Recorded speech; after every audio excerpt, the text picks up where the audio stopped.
Dunia ini penuh dengan berbagai macam kesibukan. Sejak dari petani yang turun ke ladang, pedagang yang berangkat ke pasar, pelajar yang menuju sekolah, sampai kepada pegawai yang berangkat ke kantor, seluruhnya tidak lain untuk mencari sesuatu yang bernama bahagia.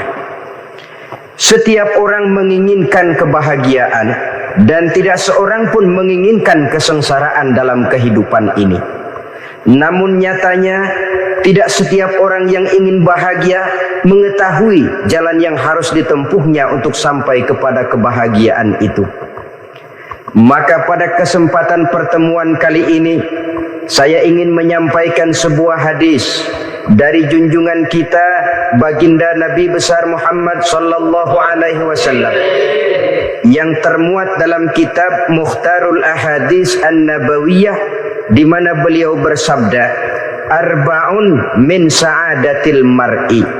Ada 4 perkara yang merupakan tanda dari orang bahagia. Saya mau tanya, di antara saudara-saudara yang hadir di sini, apa ada yang kepengen jadi orang sengsara? Seluruhnya tentu ingin mendapatkan kebahagiaan. Maka menurut resep dari Nabi kita, tanda orang bahagia itu 4. Jadi kalau saudara ingin bahagia, harus mempunyai 4 perkara ini. Yang pertama, orang bahagia itu kata Nabi, darun wasi'un. Punya rumah biar bagus asal gede. Enak ngaturnya. Daripada sudah punya rumah kecil, adanya di pinggir kali, gubuk, kalau hujan bocor, miring lagi, kiamat. Loh, kalau gitu Islam materialis dong. Hadis ini boleh diartikan dengan makna hakiki, arti yang sebenarnya. Boleh diartikan dengan makna majazi, arti kiasan. Kalau dia diartikan dengan arti kias, maka yang dimaksud darun wasi'un ay qalbun wasi'un. Rumah yang luas tidak lain daripada hati yang lapang. Karena di situ kunci kebahagiaan yang sebenarnya. Walaupun kita cuma tinggal di petak berukuran 2 kali 3 meter, kalau hati kita luas rasanya rumah itu. Tapi biar rumah kita halamannya saja puluhan ribu hektar, ada kolam renangnya, kamar tidurnya tidak lagi terhitung. Kalau hati yang menempati rumah itu sempit, maka akan terasa sempit jugalah rumah itu. Tempat bergantungnya tidak lain adalah hati. Marilah kita mencoba melihat berbagai pandangan orang tentang bahagia ini. Ada orang menyangka bahwa bahagia itu kalau dia mendapatkan harta yang sebanyak-banyaknya. Siapa yang banyak harta, dialah raja. Apa yang dia mau, seluruhnya bisa dibeli. Keamanannya, dia bisa menyewa petugas. Seluruh fasilitas untuk menyenangkan kehidupannya bisa dibeli. Pendeknya, hartalah segala-galanya dalam kehidupan. Sampai ada pepatah mengatakan, innad darahima fil amakini kulliha taksur rijala mahabatan wa jalala. Sesungguhnya harta, dinar, dirham, uang di mana-mana selalu bikin hebat orang yang memilikinya. Coba lihat, orang yang punya duit sama yang enggak punya duit, jangan gaya hidupnya, gaya jalannya aja lain. Wahia lisanun liman arada fasahatan, wahia silahun liman arada qitala. Uang adalah senjata yang paling ampuh bagi orang yang mau pergi perang, dan lidah yang paling fasih bagi orang yang mau bicara. Kalau bicara dengan lidah macet, cobalah bicara dengan harta, lancar. Sampai ada pepatah demikian, segalanya bisa diatur dengan harta. Maka di kalangan orang yang berpandangan semacam itu, seluruh kegiatan hidupnya hanya terfokus kepada bagaimana mengumpulkan harta yang sebanyak-banyaknya. Tidak peduli halal haram, tidak kenal sore pagi siang dan malam, tidak sempat sujud, jauh dari agama, jauh dari kehidupan yang bersifat ruhaniyah, jauh dari Allah dan sebagainya, sampai dalam Al-Quran dikelompokkan dalam kelompok yang dinamakan lumazah. Allazi jama'a malahu wa 'addadah yahsabu anna malahu akhladah. Mereka mengumpul-ngumpulkan harta sebanyak-banyaknya dan menyangka bahwa harta yang banyak itu dapat mengekalkan hidupnya, mengekalkan kekayaannya, mengekalkan kebahagiaannya. Saudara hadirin yang berbahagia, kalau pandangan hidup ini benar, artinya kalau harta memang merupakan satu-satunya hal yang dapat membuat orang bahagia, tentu di rumah mewah tidak akan pernah ada tangis derita. Tentu di satu tempat di mana fasilitas hidup serba menunjang tidak ada yang namanya penderitaan. Tapi suka dan duka, sedih dan gembira, senyum dan tawa adalah milik setiap orang, baik dia punya harta maupun dia tidak punya harta. Nyatalah bahwa harta semata-mata bukan merupakan jaminan bahwa orang akan bahagia. Walaupun tanpa harta orang sulit untuk bahagia. Saya mau cerita, ada orang super kaya. Namanya Aristotle Onesius, Raja Tanker Yunani. Dia punya kapal tanker saja konon sampai 11 banyaknya. Punya perusahaan penerbangan yang disebut Olympic Airlines. Punya hotel di berbagai kota besar di dunia ini, sejak dari New York, London, Paris, Rome dan sebagainya. Bahkan punya pulau yang dia namakan Pulau Scorpio. Ini kan namanya sudah kaya nggak tanggung-tanggung, punya pulau. Nah, dia punya 2 orang anak, yang satu laki-laki namanya Alexander, yang satu perempuan namanya Maria Onesius. Seluruh harapannya tertumpah kepada anak lakinya Alexander ini, yang akan meneruskan usahanya, meneruskan kekayaannya, meneruskan dinastinya. Apa yang terjadi? Ternyata anak yang dia harapkan yang bernama Alexander ini mati muda dalam kecelakaan pada waktu dia olahraga. Apa olahraganya? Namanya olahraga anak orang kaya, golongan jet set. Olahraganya olahraga pesawat terbang. Jatuh, ya nggak kaput, habis mati. Tinggal satu anak perempuannya, Maria Onesius. Tapi anak perempuan ini juga malah urakan. Terakhir dia pacaran, bahkan kemudian kawin sama orang Rusia. Rupanya Aristotle Onesius ini broken. Kekayaannya yang berlimpah ruah, perusahaannya yang begitu banyak, siapa yang akan meneruskan?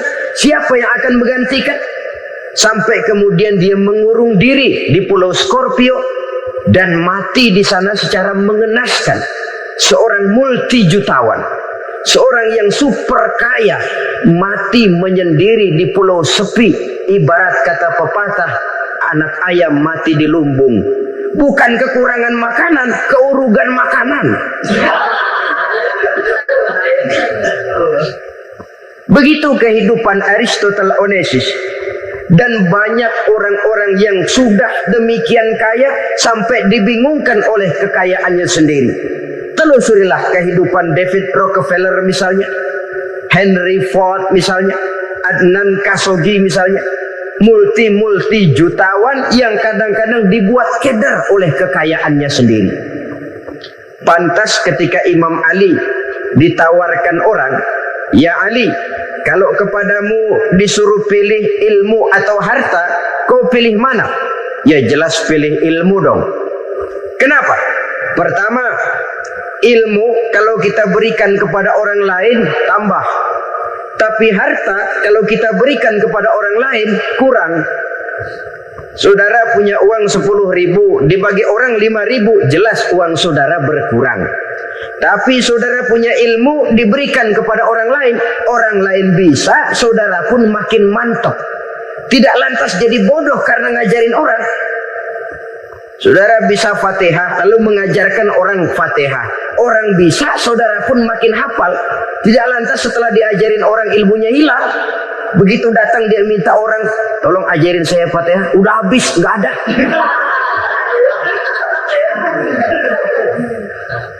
Yang kedua kata Imam Ali, ilmu menjaga kita. Kalau harta kita yang harus jaga. Makin banyak ilmu, makin terpelihara diri seharusnya. Tetapi makin banyak harta, makin bingung kita jaganya. Sampai kadang-kadang kalau perlu seluruh keliling rumah dipasangi alarm. Belum cukup disewakan anjing besar-besar, pasang di depan pintu, awas anjing galak. Masih belum cukup juga, cari centeng tukang-tukang kepruk jaga rumah. Masih terasa belum aman, padahal rumahnya dikelilingi tembok besar. Di balik tembok ada pintu-pintunya tebal. Di balik pintu itu terbuka masuk kamar, kamar pun ada pintunya, pintunya pun kuat. Masuk ke dalam kamar ada lemari, lemarinya pun pintunya kuat, dikunci, kuncinya pun kuat.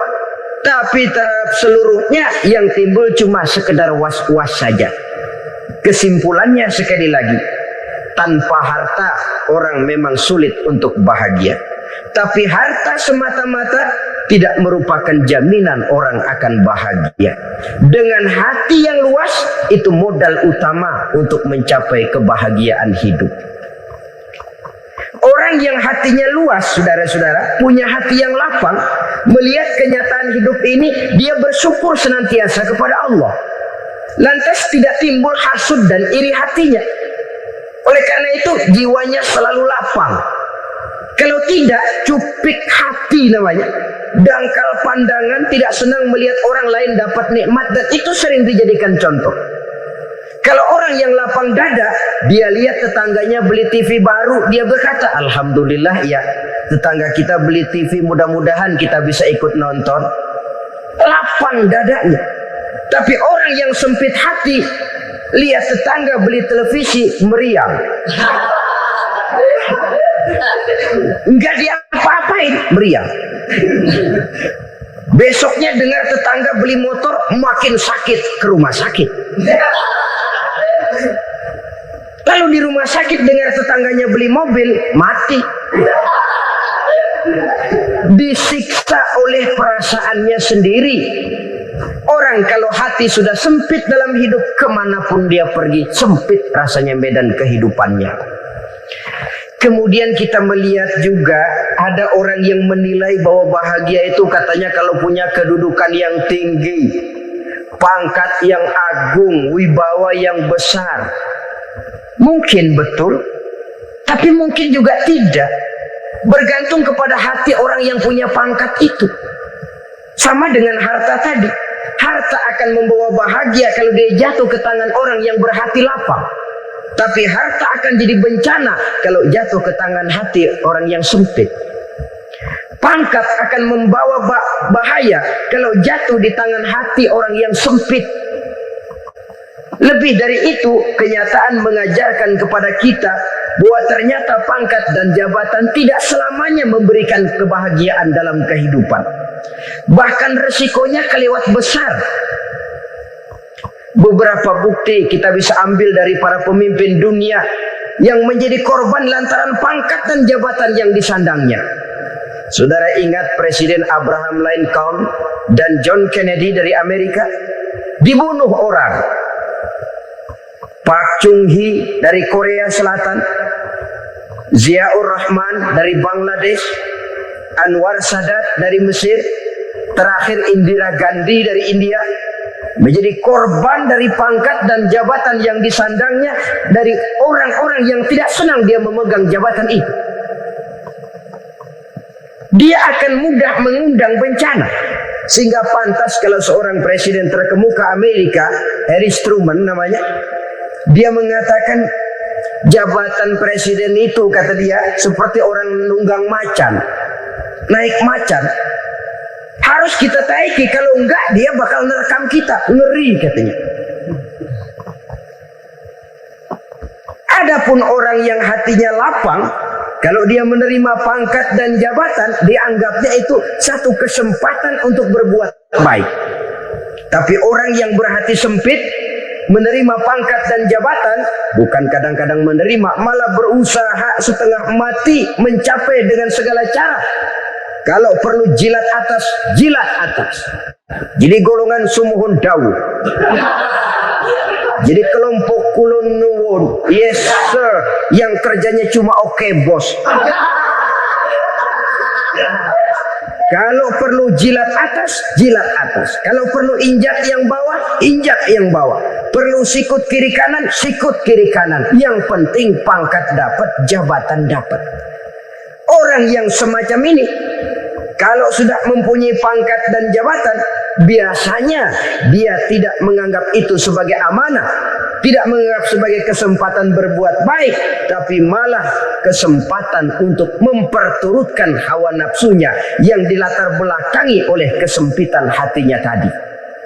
Apalagi kalau orang memperoleh pangkat karena banyak mengeluarkan uang.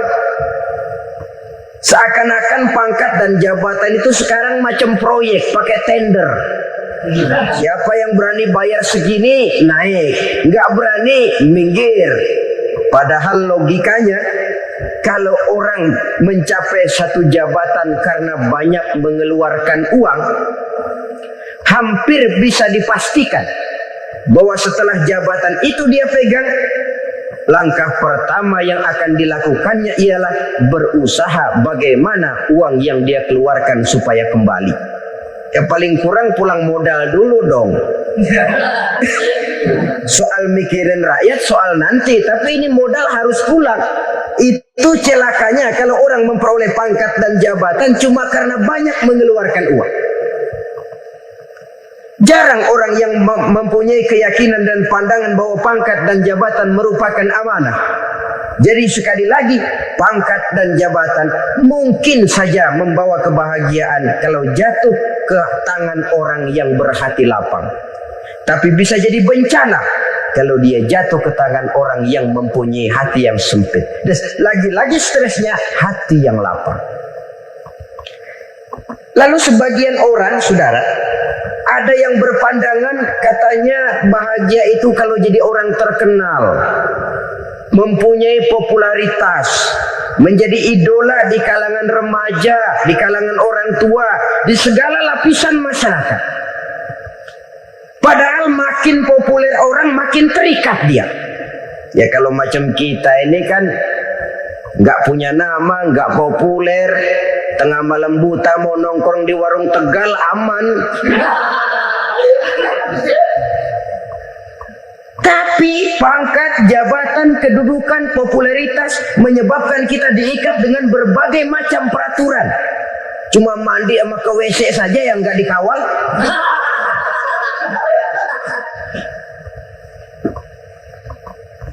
Benarkah popularitas, ketenaran membawa kebahagiaan?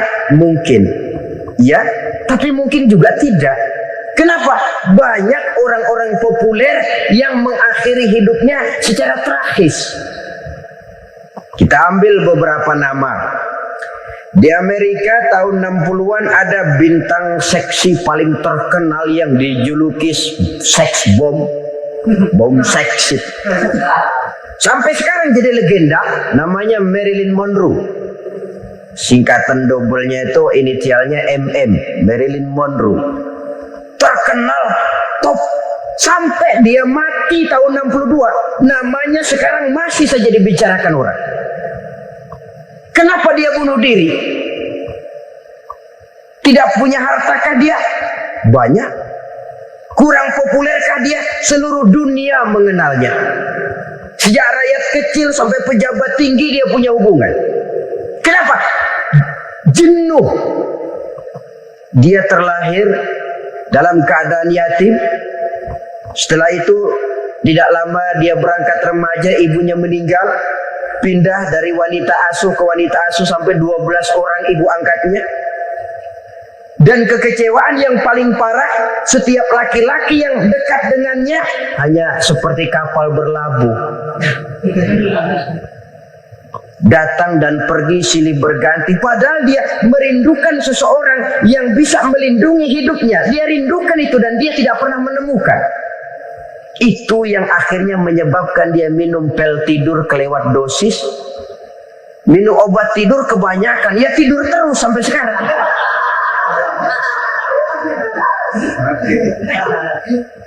Dia mengakui, saya telah memiliki ketenaran, tapi saya tidak pernah hidup dalam ketenaran itu.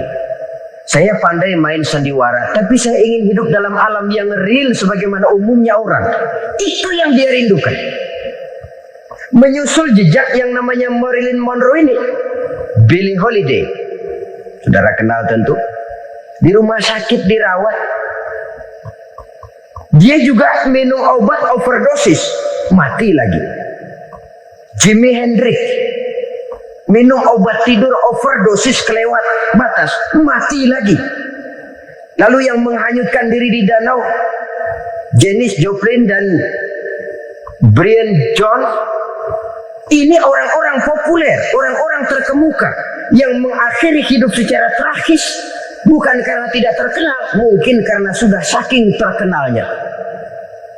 Contoh paling belakangan, Bruce Lee. Wah, ini tukang-tukang keprok tentu kenal siapa dia. Sampai sekarang pun tabir kematiannya masih merupakan misteri. Dan yang masih hidup juga menunjukkan gejala yang aneh. Michael Jackson, rumahnya di Beverly Hills itu dijaga sedemikian rupa, dan dia selalu curiga kepada setiap makanan. Harus steril, bersih dari segala macam kimia. Kemana dia pergi, itu tukang-tukang keprok sudah selalu menjaga dan mengawal. Dan dia seakan takut menunjukkan mukanya yang asli. Hingga kalau tampil ke tengah di luar show, dia kadang memakai pakaian yang tidak menunjukkan dia yang sebenarnya. Takut dikenali orang. Ternyata popularitas sering jadi momok yang meracuni kehidupan manusia. Oleh karena itu, benarlah junjungan kita pada saat beliau mengajarkan orang akan bahagia kalau dia mempunyai hati yang lapang. Nah, sekarang masalahnya untuk mendapatkan hati yang lapang, caranya bagaimana? Kita kembali kepada konsep Quran. Allah mengajarkan, ala inna bi dzikrillahi tatmainnul qulub. Ketahuilah bahwa dengan banyak mengingat Allah, hati akan tenang, jiwa akan lapang. Dengan kata lain, dekat dengan agama, merasakan kehadiran Allah dekat dalam hidup. Itu muara pertama untuk mencapai hati yang lapang. Ala inna bi dzikrillahi tatmainnul qulub. Jangan macam orang sekarang ingin mendapatkan ketenangan lalu tapak di puncak gunung, di gua-gua, di tempat sepi. Iyalah kalau nggak ada ular. Kalau tergigit ular berbisa, ketenangan belum, mati jelas itu.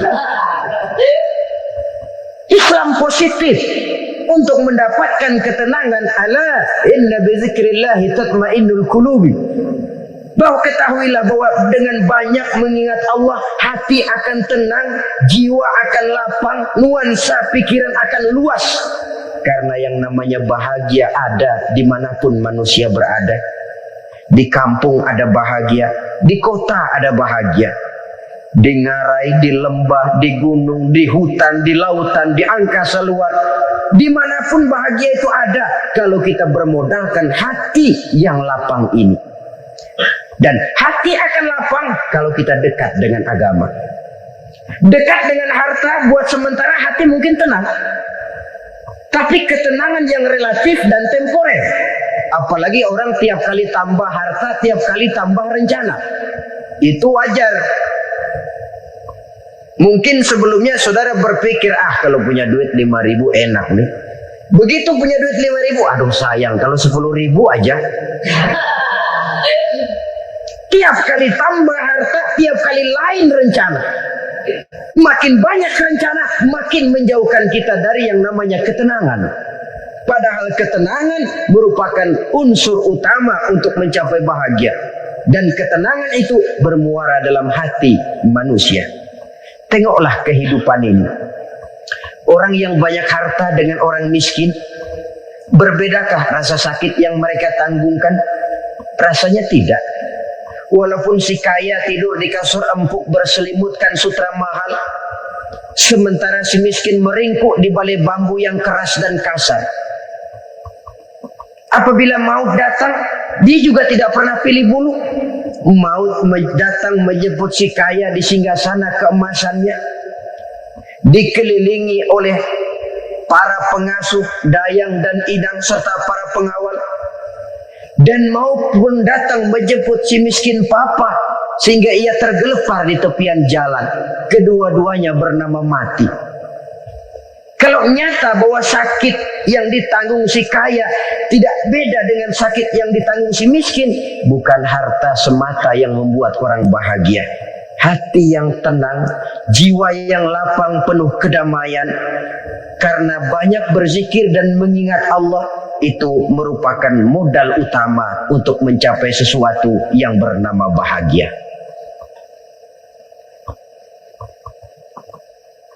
Saudara hadirin yang saya hormati, inilah yang pertama dari 4 ciri yang digambarkan oleh Nabi tentang tanda-tanda orang bahagia. Dan harus berangkat dari yang pertama ini, hati yang lapang. Ini yang harus kita miliki lebih dahulu. Baru nanti akan menyusul kepada poin yang ketiga, kedua, dan selanjutnya. Sebab kalau hati sudah terisi dengan jiwa yang lapang, seluruh persoalan insya Allah akan bisa kita atasi dengan sebagaimana mestinya. Yang kedua sekarang, tanda orang bahagia menurut baginda Nabi, markabun syariah. Orang bahagia itu, kata beliau, punya kendaraan biar cepat asal lancar. Artinya kemana dia mau pergi mudah. Apa maksud hadis ini? Kalau kita kaji lebih dalam, kendaraan itu kan alat transportasi. Transportasi tidak lain adalah usaha memudahkan komunikasi. Pindah dari situ kepada teori bahwa manusia adalah zon political, makhluk bermasyarakat yang tidak bisa memenuhi kebutuhan hidupnya secara sendirian. Kita memerlukan keberadaan orang lain dalam kehidupan ini. Untuk memakai baju saja kita sudah perlukan petani yang tanam kapas, pabrik yang memintal kapas jadi benang, pabrik yang menenun benang jadi kain, sampai kepada mesin jahit, sampai kepada tukang jahit. Itu cuma untuk memakai pakaian saja. Tidak seorang pun di antara kita yang sanggup memenuhi kebutuhan hidupnya secara sendiri. Kita perlu orang lain. Maka kebebasan dalam arti mutlak, kebebasan tanpa batas, itu tidak mungkin ada dalam kehidupan. Karena kita mengadakan yang disebut interaksi sosial. Setiap kegiatan kita tentu melibatkan orang lain. Menurut kita barangkali kita bebas jalan di jalan raya semaunya, tapi orang lain berkendaraan pun merasa bahwa ini ada juga jalan haknya, dan begitu selanjutnya. Oleh karena itu, maksud dari kendaraan yang cepat ini adalah khulata'uhu ma'as solihin. Lingkungan pergaulannya terdiri dari orang-orang soleh. Pergaulannya luas. Kemana dia pergi ada temannya. Kesulitannya ada tempat dia cerita. Dan kesulitan kalau sudah diceritakan kepada orang lain, taruh kata orang itu tidak bisa menolong, namun menceritakannya kepada orang yang kita percayai, kan paling kurang sudah mengurangi beban jiwa, mengurangi tanggungan batin, merasa masih ada tempat kita cerita. Maka lebih baik orang awam yang mau bergaul ketimbang orang setengah alim tapi ngunci pintu. Sebab nantinya akan timbul sikap picik, cupik pandangan, dan tidak luas menghadapi kenyataan dalam kehidupan ini. Namun yang harus kita garis bawahi, pergaulan memang mesti luas. Namun jangan sekali-kali lupa bahwa pergaulan sangat besar pengaruhnya dalam ikut membentuk kepribadian manusia. Sehari-hari bisa kita bilang kalau kita dekat sama tukang minyak wangi, sekalipun nggak dibagi minyaknya, baunya tentu dapat. Betul? Tapi dekat sama tukang elas, walaupun nggak kena apinya, asapnya mesti kena. Kalau Syauqi mengatakan lebih jelas lagi, man asyaral asrafa asa musharrafan wa muasyiral anzali ghairu musharrafin. Awalam taral jildal hakira muqabbalan bisagri lamma sara jildal mushaf. Siapa yang bergaul dengan orang mulia, dia bakal ikut menjadi mulia. Tapi siapa yang berteman dengan orang hina, dia tidak bakal ikut menjadi mulia. Tidakkah kau lihat, kata Syauqi, kulit kambing yang hina pun dicium orang ketika menjadi kantong Quran. Kulit kambing hina, kalau dia sendirian gak ada yang mau cium.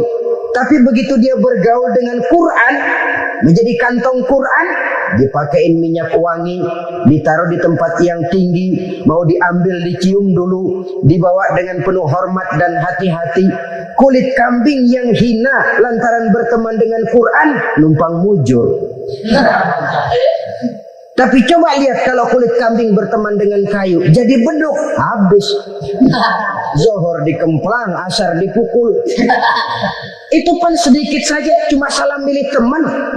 Yang temannya Quran dihormati orang, yang temannya kayu lantaran jadi beduk, gelap-gelap subuh orang udah kemplangi.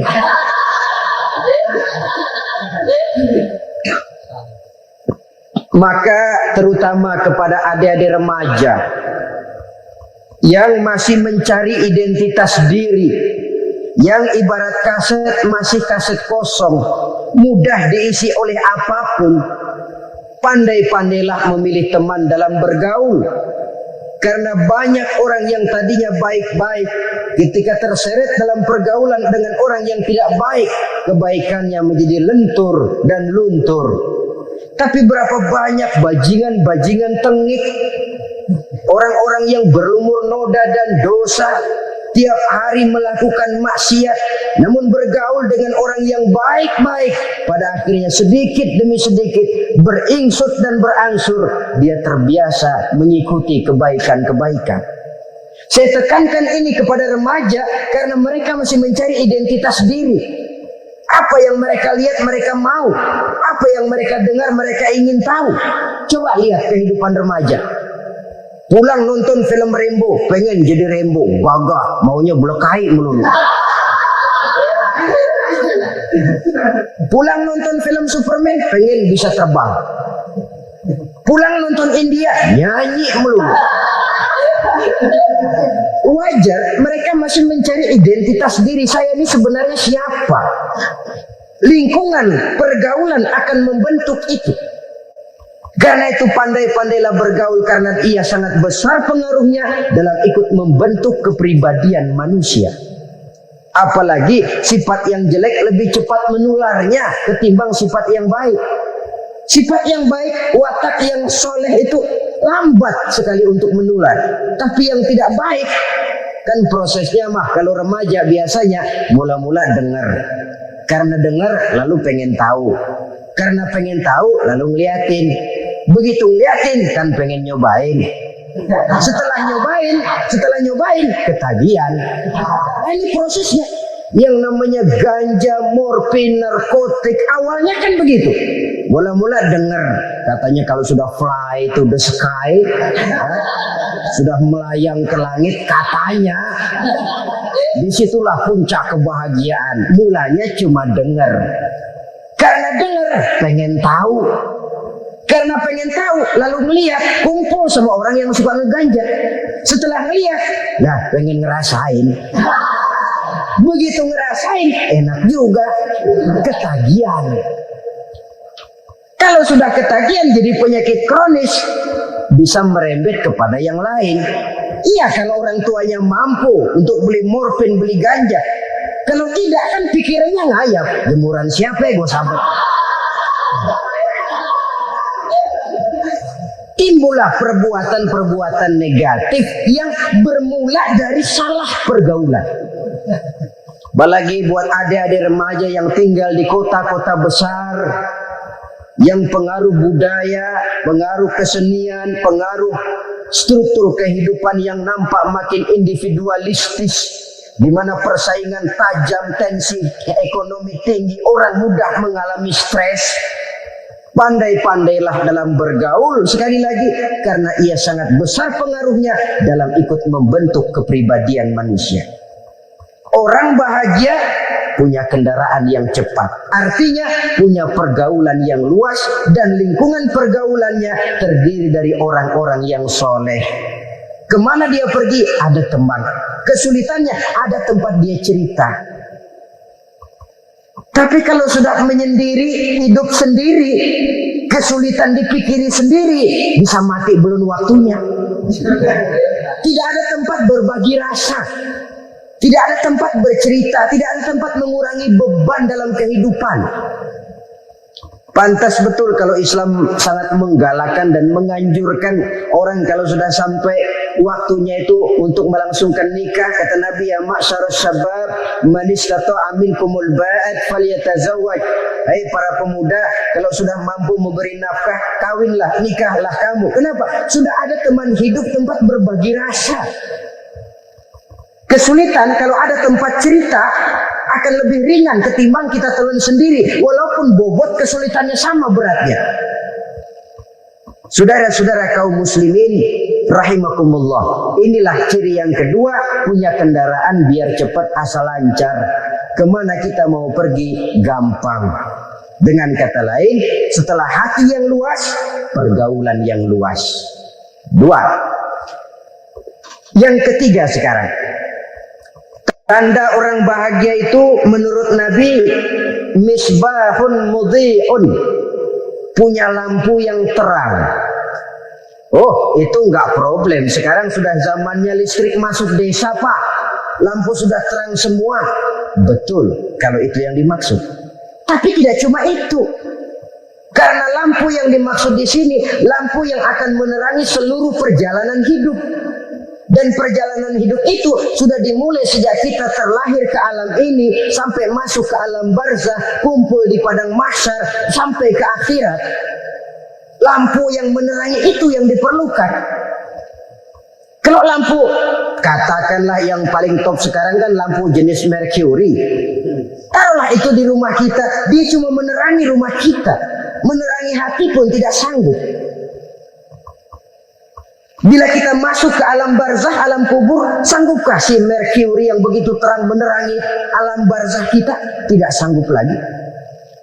Sanggupkah lampu yang ratusan watt, bahkan puluhan ribu watt menerangi kehidupan di padang mahsyar? Tidak akan sanggup lagi.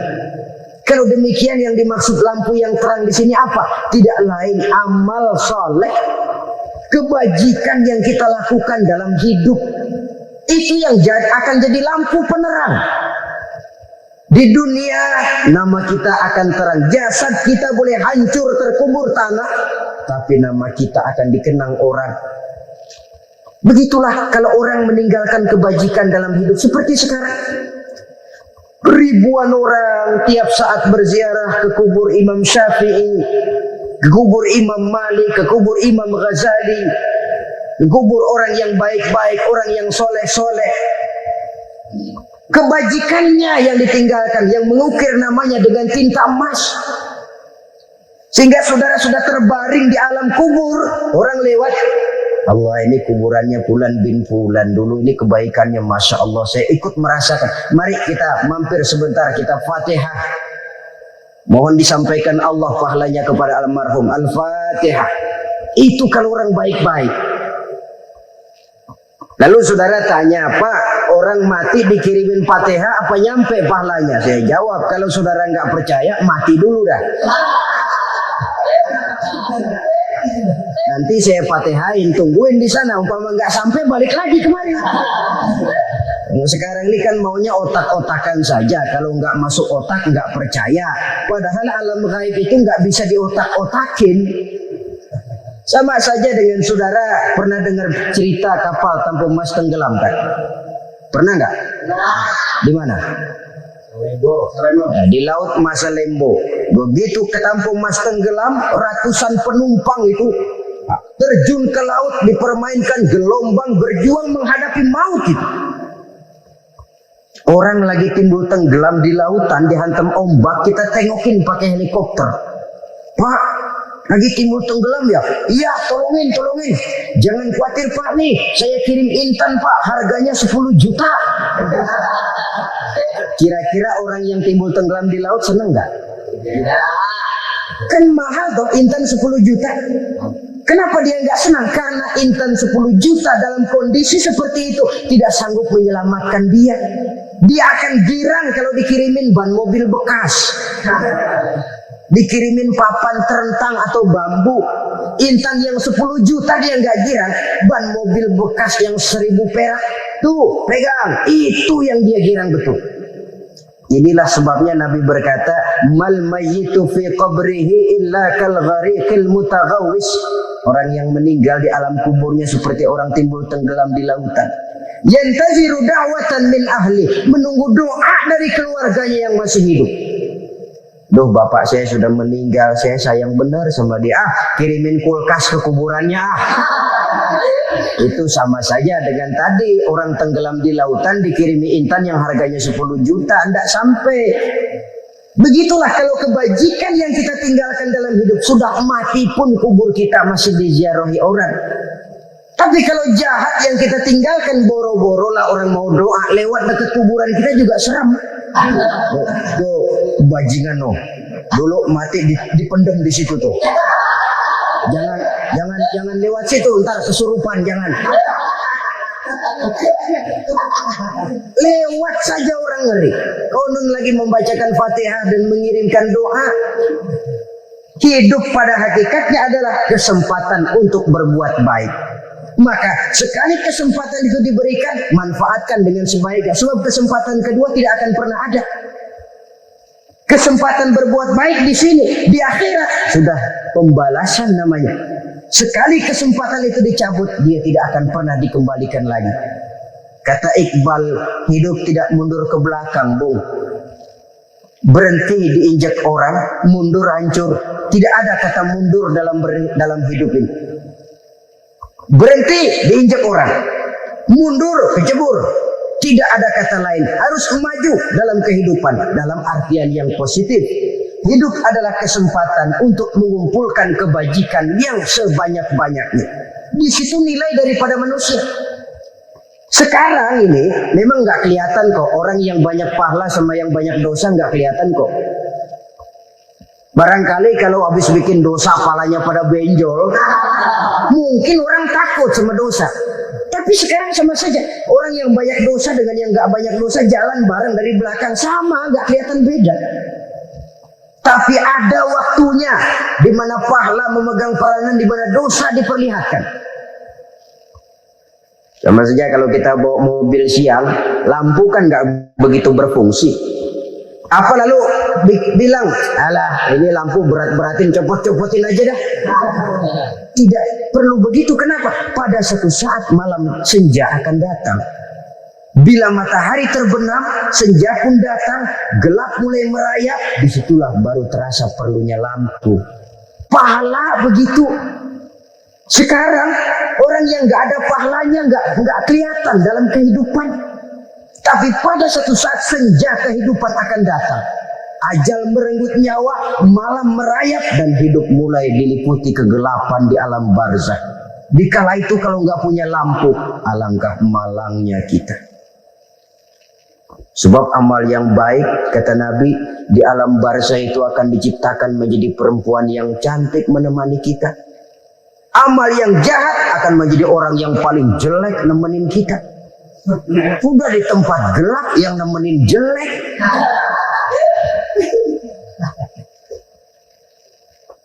Kaum muslimin rahimakumullah.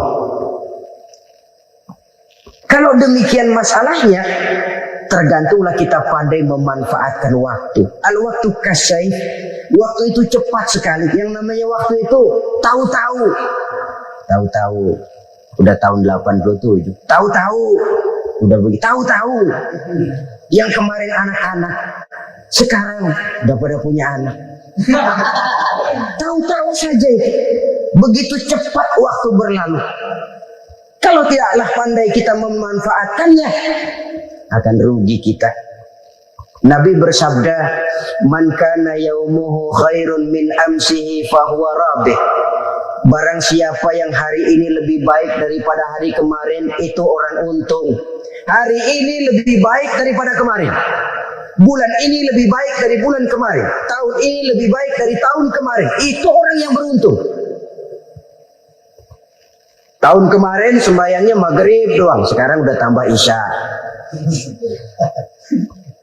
Tahun kemarin cuma Idul Fitri aja ngancem bener, sekarang udah tambah Jumat, lalu tambah lagi maghrib, tambah lagi isya, dan selanjutnya. Hari ini lebih baik daripada kemarin, itu orang yang beruntung.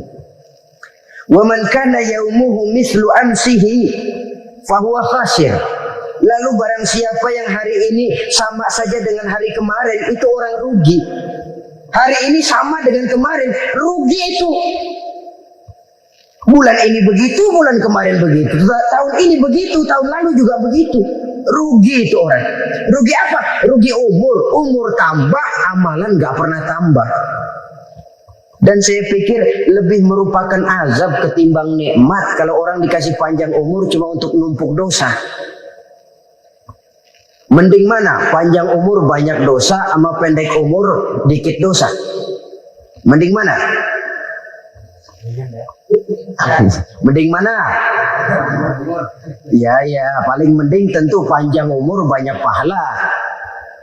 Tapi kalau tidak, sekali lagi, lebih merupakan azab ketimbang nikmat kalau orang diberikan panjang umur tapi cuma untuk sekedar menumpuk dosa. Kehilangan kesadaran bahwa dunia bukan terminal akhir dari satu perjalanan. Dia cuma halte di mana kita berhenti sebentar untuk menuju kepada terminal yang hakiki. Saudara-saudara kaum muslimin rahimakumullah. Inilah lampu yang akan menerangi kehidupan. Amal yang kita lakukan di dalam kehidupan. Jadi yang dimaksud dengan lampu yang terang, kebajikan yang kita kerjakan dalam hidup.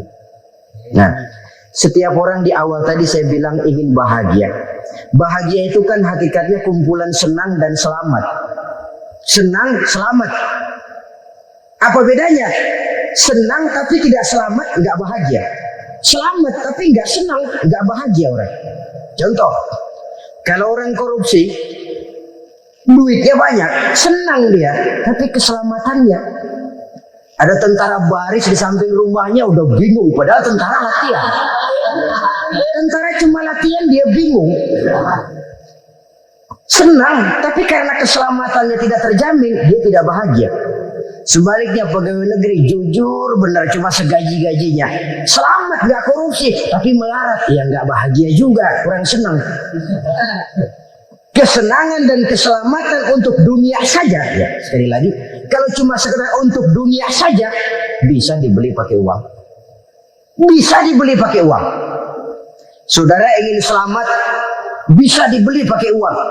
Saudara ingin senang, bisa dibeli dengan uang. Tapi setelah mati, masuk ke alam barzah, habis kekuasaan uang. Nggak bisa lagi beli keselamatan pakai uang. Tidak mungkin lagi membeli kesenangan dengan uang. Di situ pahala yang megang peranan. Makin banyak pahala, makin banyak saham untuk membeli kesenangan dan keselamatan, untuk memperoleh yang namanya bahagia. Dan jangan lupa loh, di alam barzah kita nggak sebentar, menunggu datangnya kiamat. Loh iya, kalau kita begitu dikuburin terus kiamat datang, untung. Tapi kalau masih harus 1000, 2000, puluhan ribu tahun yang akan datang, dalam satu penantian yang begitu lama, tanpa saham untuk memperoleh kebahagiaan, satu kemalangan yang tidak ada pernah putus-putusnya. Janganlah tergelincir oleh kebahagiaan sebentar yang menipu dengan mengorbankan kebahagiaan hakiki yang berjangka panjang. Apa artinya senyum sejenak kalau harus ditebus dengan tangis seumur hidup? Biarlah kita minum jamu, pahit memang, getir memang, tapi kan besok badan sehat. Daripada sekarang minum sirup, manis memang, enak memang, tapi bibir pada jontor besok. Sirawan, batuk, nggak karu-karuan. Banyak orang tertipu oleh kesenangan yang sebentar. Padahal laisa kullu ma yalma'u zahaban. Belum tentu semua yang berkilat itu emas. Belum tentu semua yang gemerlap itu intan. Karena itu marilah manfaatkan kesempatan yang diberikan Allah ini untuk mengumpulkan kebajikan yang sebanyak-banyaknya. Yang terakhir sekarang, yang keempat, tanda orang bahagia kata Nabi. Zaujatun salihah. Orang bahagia itu tanda yang keempat kata Nabi, punya istri biar cakep asal taat. Sudah surga itu gitu. Cakep taat. Istri kayak gitu, kalau belum mati jangan dikuburin dulu. Sudah cakep taat lagi. Tapi kadang-kadang enggak, udah jelek ngadat melulu. Apa yang mau dipilih? Sebab itu Quran mengatakan istri pakaian untuk suami, suami pakaian untuk istri. Kenapa suami istri diibaratkan pakaian? Alangkah tingginya gaya bahasa Quran ini. Suami istri teman hidup, hidup perjalanan panjang. Sejak kita dalam rahim sudah ada hidup kan di sini. Sampai ke alam dunia, masuk ke alam barzah, kumpul di padang mahsyar, sampai menuju akhirat, itu perjalanan hidup. Carilah istri atau suami teman hidup yang membawa manfaat tidak hanya kehidupan di dunia ini, sampai di alam barzah, sampai di padang mahsyar. Suaminya mungkin meninggal lebih dulu atau istrinya mungkin meninggal lebih dulu. Tapi suami atau istri yang masih hidup berbuat kebajikan. Suami saya meninggal, ada hartanya, saya sedekahkan, niat pahala untuk almarhum suami saya. Ini teman hidup. Tidak dibatasi dan tidak bisa dipisahkan oleh maut sekalipun. Zohirnya mungkin pisah, badannya mungkin pisah, tapi hatinya, jiwanya, kebersamaannya dalam menghadapi kehidupan. Karena itu, saudara-saudara, bahasa Quran indah. Suami istri diibaratkan seperti pakaian. Apa fungsi pakaian? Pertama, pakaian jadi kebanggaan. Artinya, suami harus menjadi kebanggaan istri, istri harus jadi kebanggaan suami. Yang kedua, pakaian itu kan fungsinya menutup aurat. Artinya, sesama suami istri harus saling menjaga kekurangan masing-masing. Jangan malah sesama suami istri saling membongkar rahasia dan aibnya sendiri-sendiri. Istrinya diceritain jeleknya di mana-mana, atau suaminya dibongkar rahasianya di pasar umum.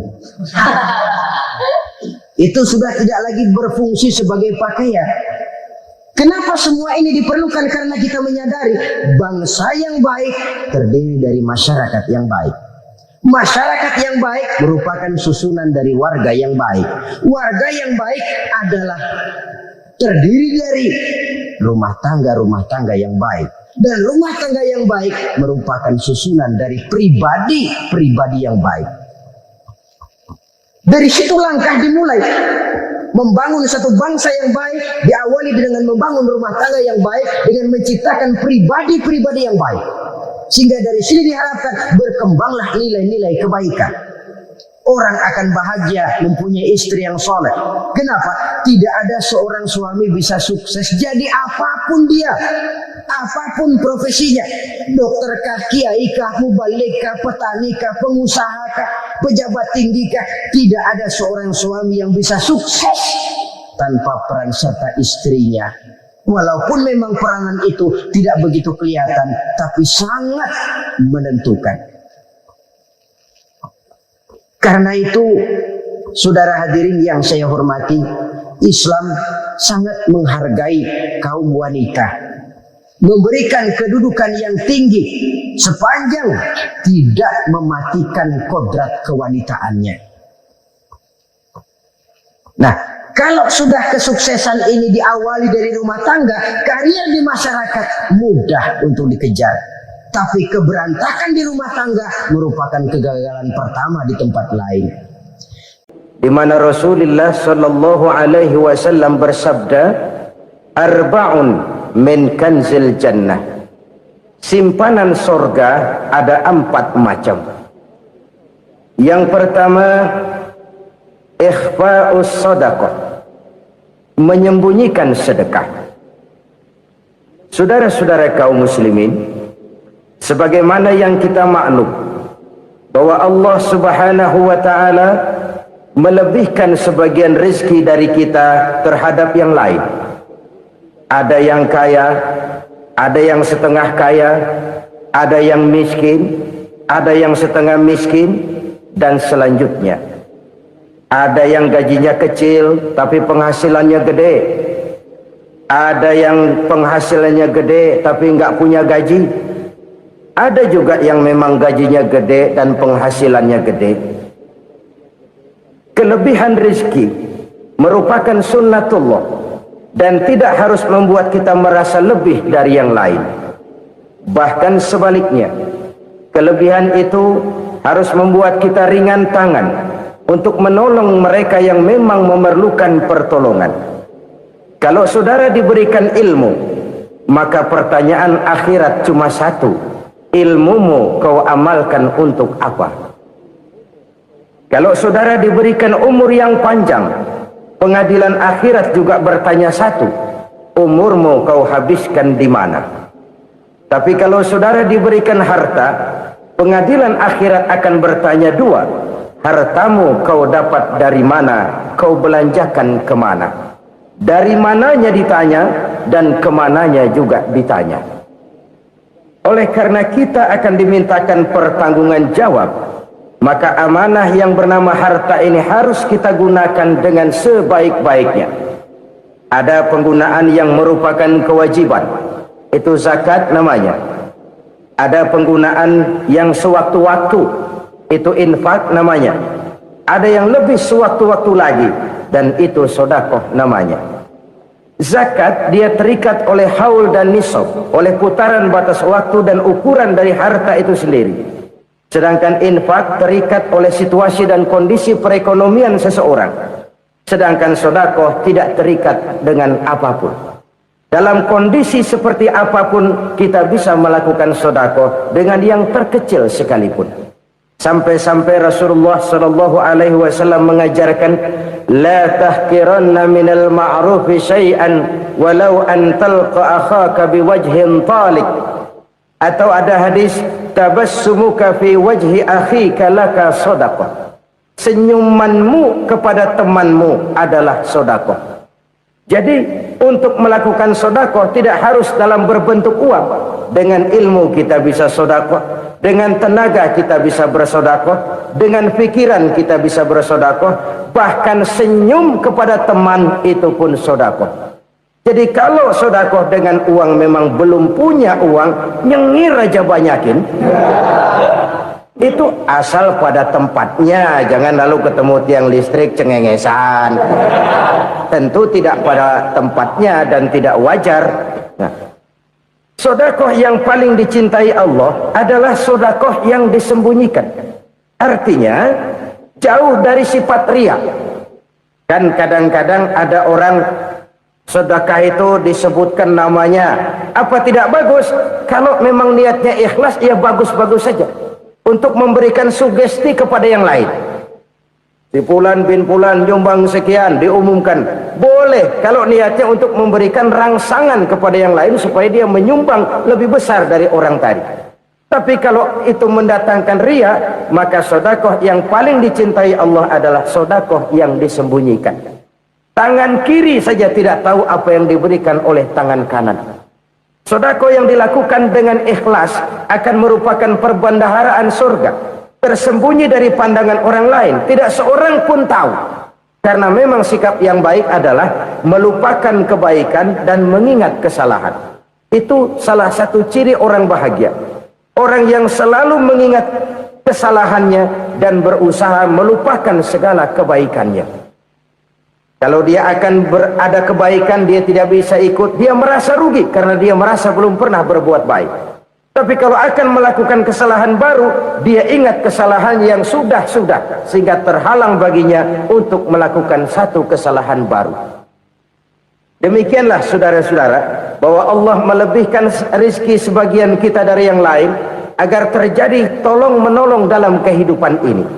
Jadi kesenjangan yang nature, kesenjangan yang alami, itu sunnatullah. Ada yang kaya, ada yang miskin, ada yang kelas menengah. Nah, kenapa lalu sekarang kita berusaha mengentaskan kemiskinan? Oleh karena adanya kesenjangan struktural. Kalau yang kaya bisa semakin kaya, kenapa yang miskin tidak bisa naik jadi ikut sedikit kaya?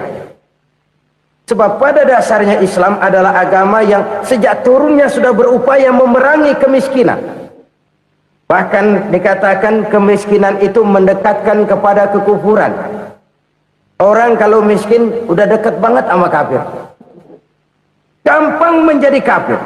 Berapa banyak saudara-saudara kita yang oleh karena soal perut, oleh karena soal materi, terpaksa meninggalkan dan menanggalkan akidahnya, menjual petunjuk yang diberikan Allah dengan kesenangan dunia yang cuma sebentar ini. Na'udzubillah thumma na'udzubillah.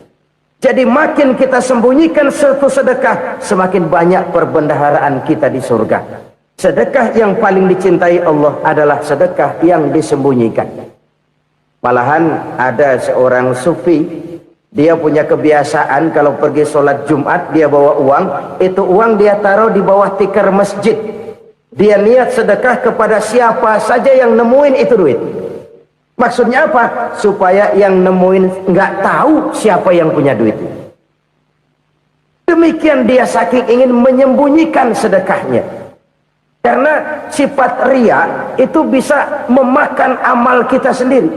Ria itu termasuk menyebut-nyebut kebaikan kita. Orang yang suka nepuk dada, sedikit-sedikit ngitungnya kalau nggak gua. Tuh kalau nggak gua tuh.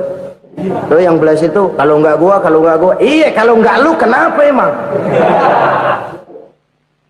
Orang yang suka menepuk jasad. Tuh, biasanya memang begitu saudara-saudara. Kalau perang lagi berkecamuk, orang nggak sempat ngaku jadi pahlawan. Tapi begitu perang selesai, yang kagak kenal bedil ngaku pahlawan, mas. Itu sesuatu yang biasa. Oleh karenanya, orang-orang yang ikhlas dalam bersedekah, disembunyikannya sedekah itu, Allah cinta betul. Malahan ada hadis memberikan jaminan, inna sadaqatal mar'il muslimi tazidu fil umri wa tadfa'u mitatas su'i.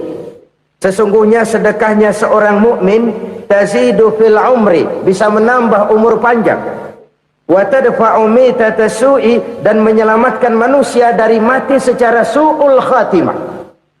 Jadi siapa yang kepengen panjang umur, banyaklah sedekah. Yang bosan hidup, pelit terus. Sedekah menambah panjang umur dan menyelamatkan manusia dari mati secara su'ul khatimah. Pak, katanya umur itu nggak bisa ditambah, nggak bisa dikurangin. Kapan? Kalau ajal sudah datang. Fa idza jaa ajaluhum la yastakhiruna sa'atan wa la yastaqdimun. Kalau ajal datang tidak bisa dimajukan, tidak bisa dimundurkan.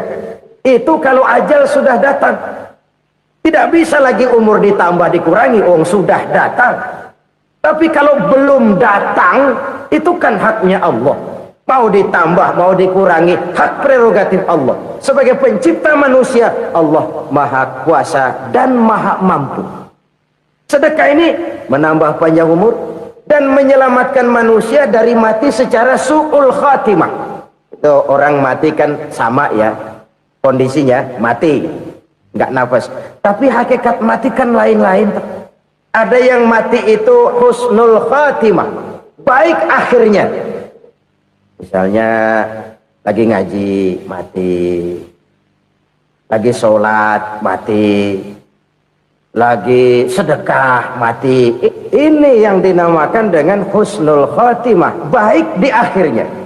Sebaliknya ada yang su'ul khatimah, jelek di akhirnya. Ini yang jadi catatan akhir. Lagi nyekek botol, mampus. Lagi banting kartu, modar. Su'ul khatimah, jelek pada akhirnya. Sedekah menyelamatkan manusia dari mati secara su'ul khatimah. Dan kita semua kepengen mendapat husnul khatimah, jauh dari su'ul khatimah. Oleh sebab itu yang bisa menyelamatkan kita dari penyakit itu antara lain adalah sedekah yang disembunyikan, yang dikerjakan dengan ikhlas karena Allah, tidak karena kepengen dipuji orang, tidak karena ingin dikatakan orang pemurah. Sebab orang dermawan itu orang yang memberi tanpa harus diminta. Kalau masih harus diminta, ya belum dermawan namanya, masih harus diminta. Kalau nggak diminta ya tulus, lolos, polos.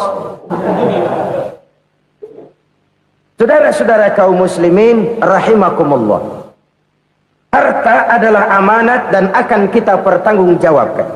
Allah melebihkan rizki sebagian kita dari yang lain agar kita saling tolong menolong, bantu membantu. Nabi janjikan, siapa yang meringankan beban saudaranya muslim di dunia, Allah akan meringankan bebannya di akhirat nanti. Sebuah jaminan dari baginda Nabi. Si orang yang kita bantu barangkali tidak bisa membalas, Allah yang akan membalas lewat jalan lain yang tidak pernah kita sangka-sangka. Ada orang tanya, Pak, ini ada orang nyumbang masjid sambil marah-marah, bagaimana? Saya bilang, sumbangannya aja ambil, marahnya jangan. Marahnya jangan diambil, itu urusan dia. Saudara-saudara kaum muslimin rahimakumullah, umat Islam ini kan umat yang punya potensi besar. Kadang kita merenung, kenapa kadang-kadang pembangunan masjid kok lambat sekali? Kalau hotel hari ini peletakan pertama, bulan depan peresmian. Supermarket hari ini peletakan batu pertama, minggu depan peresmian. Tapi kalau sudah yang namanya masjid, kadang-kadang peletakan batu pertama sekaligus jadi batu terakhir. 3 tahun, 4 tahun, campur nebar jalak di jalanan, duit dijaring kayak ikan sepat. Apa tidak ada orang Islam yang kaya? Banyak. Apa tidak ada pengusaha muslim yang jadi konglomerat? Ada. Lalu yang belum banyak itu yang komit terhadap nilai-nilai agamanya. Akhirnya kita jatuh jadi umat yang lemah. Belum ada pengusaha konglomerat muslim buka pabrik supermi cap bedug misalnya umpamanya, atau pabrik kecap cap sorban, supaya identitas keislamannya sedikit kelihatan. Kita jatuh jadi umat yang lemah karena potensi tidak terinventarisir dengan baik. Kita ini ibarat kompor yang cuma matengin nasi orang lain. Potensi kita dimanfaatkan oleh orang lain. Ukhuwah Islamiyah kita baru terbatas kepada silaturahmi. Ukhuwah di bidang ekonomi kita lemah, ukhuwah di bidang kebudayaan kita lemah, apalagi ukhuwah di bidang politik kita lebih rapuh lagi. Padahal ukhuwah itu adalah totalitas kehidupan manusia, menyangkut ipolek sosbud, memerlukan nilai-nilai ukhuwah. Jadi oleh karena itu mari kita menyadari, di dalam harta kita, walaupun kita yang cari, pergi pagi, pulang sore, peras keringat, banting tulang, di sana ada harta anak yatim. Di sana ada hak masjid. Di sana ada hak pesantren. Di sana ada hak jihad. Berbahagialah seseorang apabila dia oleh Allah dijadikan keran. Keran itu menyimpan air, tapi tidak untuk dirinya, tapi disalurkannya kepada mereka yang memang memerlukannya. Saudara-saudara kaum muslimin rahimakumullah, ini yang pertama. Jadi perbendaharaan surga adalah menyembunyikan sedekah. Orang lain nggak tahu, kita pun nggak pernah ngitung-ngitung. Kita anggap lewat begitu saja, padahal itu deposit akhirat. Satu. Yang kedua, perbendaharaan surga itu apa? Wa kitmanul musibah, menyembunyikan kesulitan. Kadang orang takut menghadapi kesulitan, tapi makin kita merenung, hidup ini kan sebenarnya urusan. Takut sama urusan, ya jangan hidup. Tandanya orang hidup itu kalau punya urusan. Urusan melupakan problem, problem sering menimbulkan kesulitan. Kesulitan bukan untuk ditakuti, tapi untuk diatasi dan dicarikan jalan keluarnya. Siapa sih orangnya yang nggak pernah sulit-sulit? Makin tinggi status sosialnya, makin gede urusannya. Makin tinggi kualitas imannya, makin berat tingkat kesulitannya. Cuma memang yang namanya enak itu seperti pelangi. Biang lala itu nggak pernah di atas kepala kita, di atas kepala orang melulu. Lo sih enak lo, kata kita. Dia juga bilang yang enak kan lo. Pelangi itu nggak pernah di atas kepala kita. Kata tukang beca, aduh enak ya naik Mercy. Kata tukang beca, apa yang di dalam mobil Mercy? Aduh enak bener tukang beca, di jok ngeringkuk ngorok pules bener.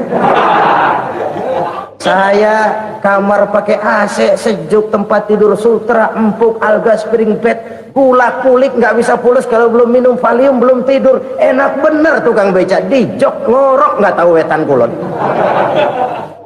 Si tukang beca bilang yang di Mercy enak, yang di Mercy bilang tukang beca enak. Inilah enak, nggak pernah di atas kepala kita, di atas kepala orang lain melulu enak itu. Nah saudara-saudara, yang merupakan perbendaharaan surga itu orang yang bisa menyembunyikan kesulitan, baik pribadi ataupun rumah tangga. Nih terutama rumah tangga yang jadi soalnya. Kadang-kadang kita ini kalau senang, sebaliknya kalau senang kita diam, kalem aja, cuek. Banyak banget duit kita bawaan, diam aja udah, malah ketemu orang takut. Tapi begitu susah sekampung tahu. Padahal Nabi mengajarkan perbendaharaan surga itu menyembunyikan musibah, menyembunyikan kesulitan. Kalau enak cerita sama orang-orang, kalau nggak enak rasain sendiri, tekan sendiri, atasin sendiri. Kita kan sebaliknya, senang kita diam, asal lagi susah paling tidak kita nyari teman buat cerita kesusahan. Siapa orangnya yang nggak pernah susah? Cuma soalnya bagaimana kita mengatasi kesusahan itu sendiri. Begitu juga misalnya kalau orang sudah berumah tangga, itu orang tuanya harus menjadi tempat dia cerita yang enak-enak saja. Yang nggak enak rasain berdua, selesaikan berdua, atasin berdua. Jangan dibalik. Asal senang diam, giliran susah saja. Maknya laporan. Terbalik. Bisa menjaga security informasi. Maka nama bayam keluar diam, malah seluitan. Enak amat lo makan daging ayam. Security informasi. Saudara-saudara kaum muslimin rahimakumullah, ujian yang terberat itu yang pernah diberikan kepada para nabi, para rasul, para aulia, para ulama. Makin tinggi keimanan, makin berat bentuk kesulitan. Ayo saya kemukakan satu contoh saja. Ada seorang nabi yang kaya, nabi kaya, namanya Nabi Ayub. Iblis kalau orang begini kan keki, ibadahnya rajin, kaya. Nah, yang kayak begini susah digodain. Kalau ibadahnya rajin, miskin, kali bisa disogok. Sini imannya mantap, ibadahnya rajin, kaya, nabi lagi. Oh, tapi namanya iblis nggak kurang akal. Laporan, Tuhan, kenapa Les? Ya ini bahasa saya, bahasa Qurannya sih nggak gitu. Itu hambamu yang namanya Ayub, dia rajin ibadah cuma karena dikasih kaya aja. Coba kasih miskin dia, berhenti dia sembahyang. Ah, kamu bisa aja. Saya tahu Ayub itu hambaku yang ikhlas. Saya buktiin Tuhan, silahkan. Dibuktiin lah, iblis turun ke alamin. Yang mula-mula dia lakukan, dia rusak sawah ladang Nabi Ayub. Dia binasakan binatang ternak Nabi Ayub. Sehingga dalam waktu singkat, jatuhlah Nabi Ayub dari orang paling kaya jadi orang paling miskin.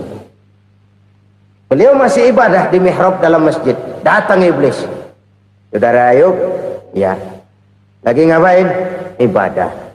Nyembah Allah, nyembah Allah. Oh, percuma. Kenapa? Tuhan yang ente sembah nih, dia udah bikin miskin ente. Sawah ladang ente hancur lebur, binatang ternak binasa. Sekarang ente jadi orang paling miskin. Ngapain nyembah Tuhan kayak begitu? Tekor. Udah berhenti dah ibadah, berhenti ibadah. Ini iblis. sama Tuhan laporannya lain, yang dikerjakan kepada Nabi Ayub juga lain. Benar begitu iblis, kata Nabi Ayub. Iya, sawah ladang saya habis, buras. Binatang ternak saya binasa, binasa. Saya miskin, bangpak. Apa jawab Nabi Ayub? Bukan innalillahi, ya, ini hebat. Alhamdulillahillazi a'tani wa akhza minni. Segala puji bagi Allah yang telah memberikan harta kepada saya dan sekarang mengambilnya lagi. Alhamdulillah. Allah yang ngasih, Allah yang ambil. Itu mah urusan Allah. Iblis cuman ibadah jalan terus, sujud lagi Nabi Ayub. Iblis seleher gondok banget. Dasar Nabi nggak mempan dia apa-apain. Miskin malah alhamdulillah. Allah yang ngasih, Allah yang ambil. Jadi kalau kita tidak komit, kita tidak terikat kepada kaya, miskin, senang, susah, apa yang bisa bikin kita susah? Jadikan kekayaan, kemiskinan, jadikan senang, susah sebagai anak buah yang bisa kita atur. Jangan kekayaan ngatur kita, jangan kemiskinan ngatur kita. Kita yang harus mengatur mereka. Senang, susah, kaya, miskin, bahagia, sengsara, jadikan itu anak buah yang bisa kita atur. Kalau sekarang kita kaya, lain saat boleh jadi kita miskin, semiskin-miskinnya. Allah yang ngasih, Allah yang ngambil. Tenaga mana yang bisa menghalangi? Ibadah jalan terus. Iblis makin gondok. Dasar Nabi loh. Akhirnya apa? Nabi Ayub dikerjain, diberikan penyakit. Demikian fatal penyakitnya. Bayangin, udah miskin sakit. Masya Allah. Miskin sakit. Sakitnya nggak lama, kira-kira 16 tahun. Istrinya 3, 2 mental minta ceraiin. Ngerawatin laki bengek begini. Senang belum tentu, susah udah pasti nih. Cerai aja, cerai dah. Cerai. Tinggal satu Siti Rahmah yang setia menemani beliau. Sesetia-setianya hati perempuan. Satu saat Siti Rahmah bilang, "Bang, iya, abang kan Nabi, Bang. Lalu, namanya Nabi kan doanya jarang meleset, Bang. Maksud kamu minta kenapa sih sama Tuhan biar abang sembuh, baik dah, Bang?" Siti Rahmah, iya. Saya sakit berapa tahun sih dah? 16 tahun, Bang. Sebelum ini saya sehat berapa tahun? Ya kira-kira 60 tahun, Bang. Nah, coba ente banding-bandingin, Rahmah. Saya dikasih sehat 60 tahun, dikasih sakit 16 tahun. Sudah nggak sabar mau doa kepada Allah minta sembuh. Saya malu kepada Allah. Diuji dengan yang luar biasa seperti ini, tidak mengganggu stabilitas kehambaannya. Dia tetap menghamba kepada Allah Subhanahu wa ta'ala. Saudara-saudara kaum muslimin rahimakumullah, kunci menghadapi kesulitan itu apa? Allah jelaskan dalam satu ayat, wa basyiris sabirin alladzina iza asabathum musibah qalu inna lillahi wa inna ilaihi raji'un. Gembirakan orang-orang yang sabar. Siapa mereka itu? Yang apabila mendapat musibah mereka kembali kepada keyakinan dasar, segalanya dari Allah dan segalanya akan kembali kepada Allah. Ini konsepsi dasar dari sikap muslim dalam menghadapi berbagai kesulitan. Segalanya dari Allah, segalanya akan kembali kepada Allah. Kalau ini sudah kondisi dasarnya, maka kita akan lapang menghadapi kenyataan bagaimanapun pahitnya. Apakah itu namanya miskin, apakah itu namanya sakit, bahkan maut sekalipun. Maut sekalipun. Segalanya dari Allah, segalanya akan kembali kepada Allah. Ini sikap hidup, bukan sekedar ucapan. Kita kadang-kadang menjadikannya sebagai ucapan. Mulutnya sehingga berhenti, innalillahi wa inna ilaihi raji'un, tapi nangisnya terus gerung-gerungan. Bukan itu, ini kesadaran moral. Kalau segalanya dari Allah, segalanya kembali kepada Allah, kan sebenarnya cuma nunggu giliran. Hari ini saya nyembayangin dia, entah hari apa saya disembayangin orang. Hari ini saya antar dia ke kubur, entah hari apa orang nganterin saya ke kubur. Hari ini saya tahlilkan dia, entah nanti kapan orang tahlilkan saya. Segalanya dari Allah, segalanya akan kembali juga kepada Allah. Oleh sebab itu saudara-saudara, kesulitan bukan untuk ditakuti. Kesulitan justru untuk diatasi, dicarikan jalan keluarnya. Dan tidak ada orang yang tidak pernah mendapat kesulitan. Tidak ada. Semakin tinggi status sosial, semakin tinggi kualitas keimanan, semakin besar juga tingkat kesulitan. Hanya saja bagaimana cara kita mengatasinya. Dan Al-Quran menyatakan, inna ma'al usri yusra. Di balik kesulitan itu pasti ada kemudahan. Roda itu berputar. Karena itu Rasulullah sallallahu alaihi wasallam mengingatkan kepada kita, ta'arraf ila Allah fir raha ya'rifka fis syiddah. Ingatlah kepada Allah di waktu kamu senang, supaya Allah ingat kepada kamu di waktu kamu susah. Kalau waktu senang kita ingat kepada Allah, kita susah, Allah tidak akan meninggalkan kita.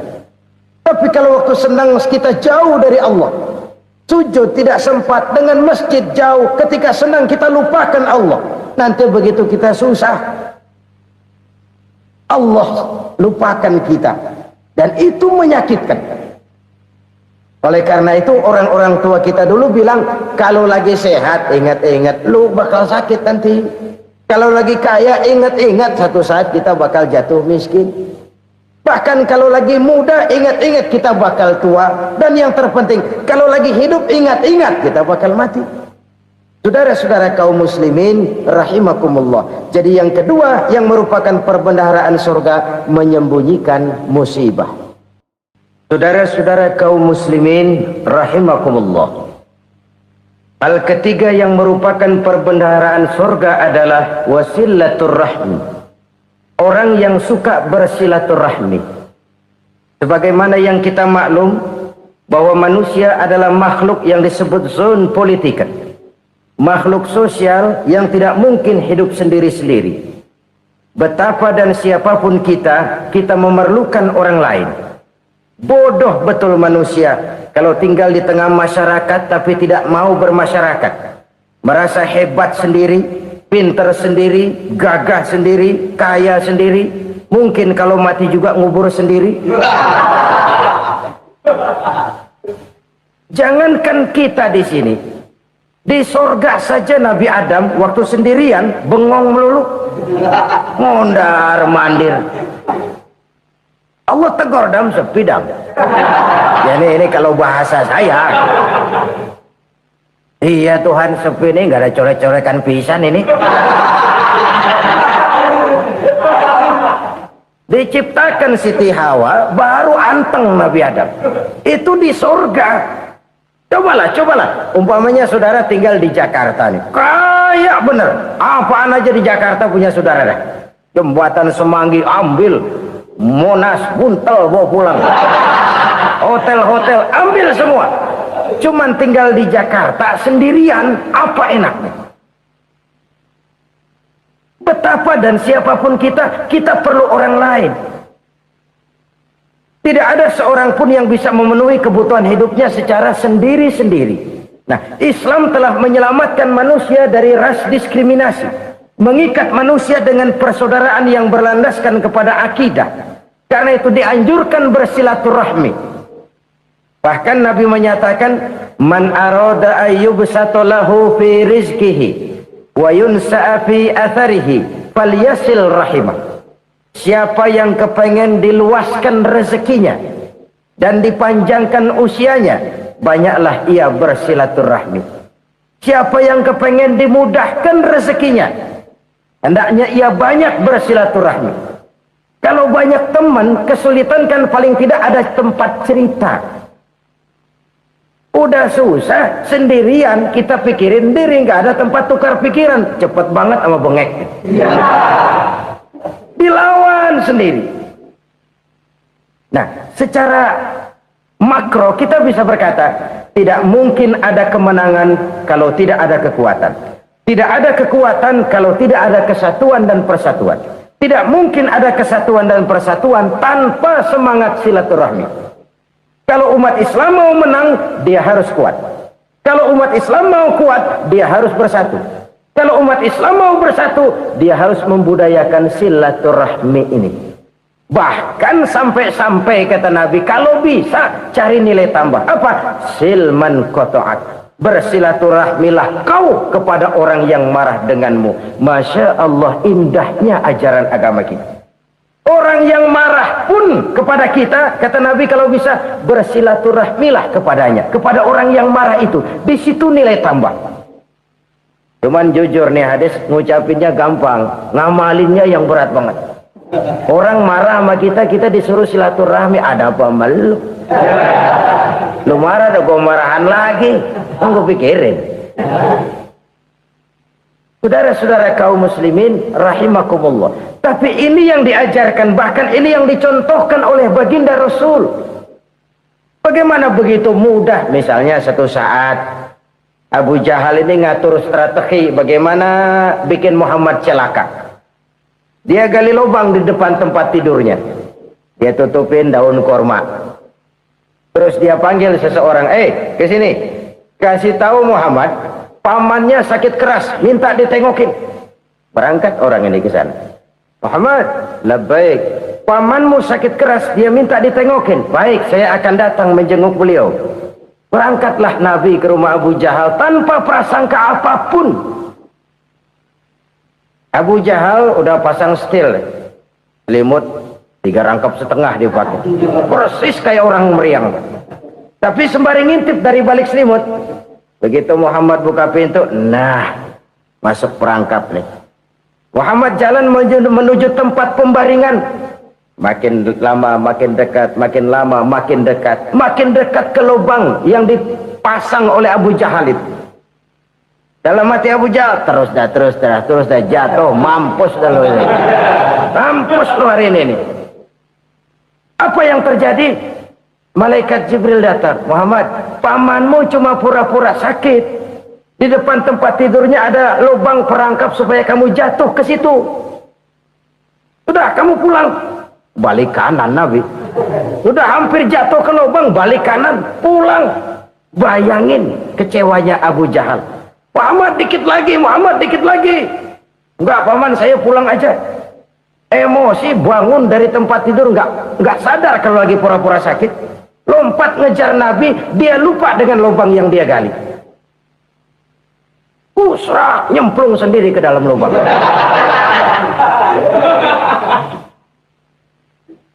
Nabi terus berlalu.